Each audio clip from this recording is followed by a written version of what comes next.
Cuando miramos este alfarje, uno no puede dejar de admirar la delicadeza que artistas mudéjares desplegaron en una obra que en principio y muy probablemente fuera diseñada desde un punto de vista meramente funcional. Los artistas, los carpinteros, los ingenieros y los pintores no se limitaron a hacer una obra meramente utilitaria, sino que emplearon seguramente lo mejor de sí mismos en este acabado que podemos apreciar. Si vemos exactamente cómo está configurado el alfarje, vemos que esta triple arquería está muy cercana al muro de la entrada. Esta triple arquería no puede avanzar sobre el espacio de la iglesia porque interrumpiría el espacio de las capillas laterales, que están conformadas por el espacio que divide las torres defensivas. Como era necesario contar con un espacio suficiente no solo para el transepto, sino también probablemente como utilidad de aumento de aforo de la iglesia, se configuró el alfarje en virtud de 3 órdenes de canes que vuelan unas sobre las otras para disponer, como he dicho antes, de un espacio mayor. Este primer orden de canes van a soportar otra segunda hilada de canes de escuadría menor para ir ganando de forma sucesiva espacio en altura. Este segundo orden de canes, a su vez, va a servir de solera a un tercero más volado que los anteriores hasta conformar un espacio de casi 4 metros de anchura. Hay un primer orden de canes en el que se va a colocar una tablazón recercada por la cinta y el saetino. La cinta y el saetino es, digamos, una especie de guinda de pastel que se coloca al casetón para darle más empaque, más dignidad al acabado final.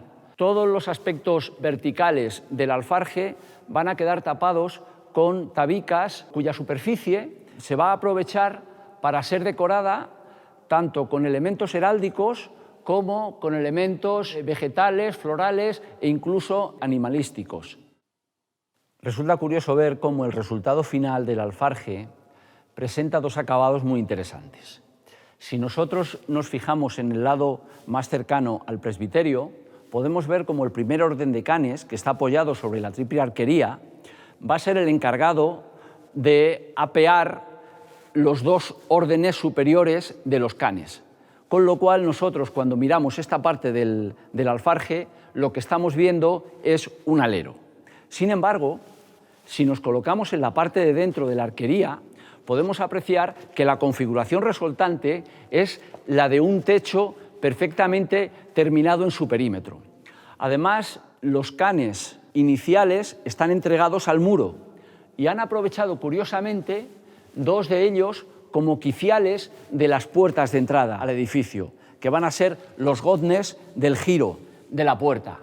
Como vemos, aquí hay una comunión estupenda entre función y forma.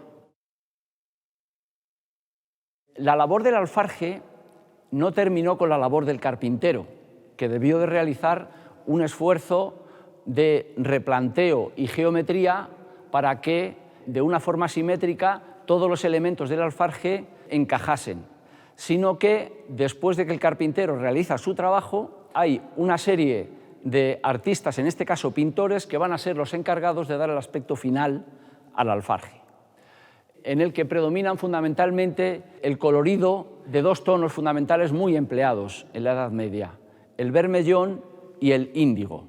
Aunque ahora podemos apreciar que el alfarje tiene colores apagados, pero hemos de entender que 500 años le contemplan. Con todo este tiempo es muy normal que la oxidación, el humo de las velas y el paso del tiempo, digamos que oscurezca este alfarje que debió de lucir fantástico cuando se terminó de construir.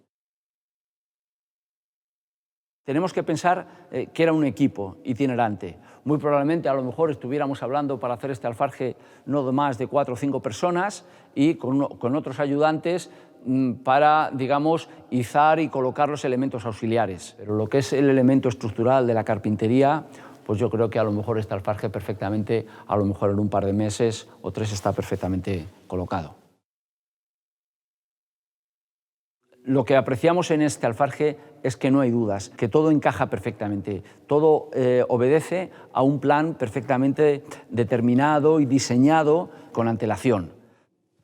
El acabado es primoroso.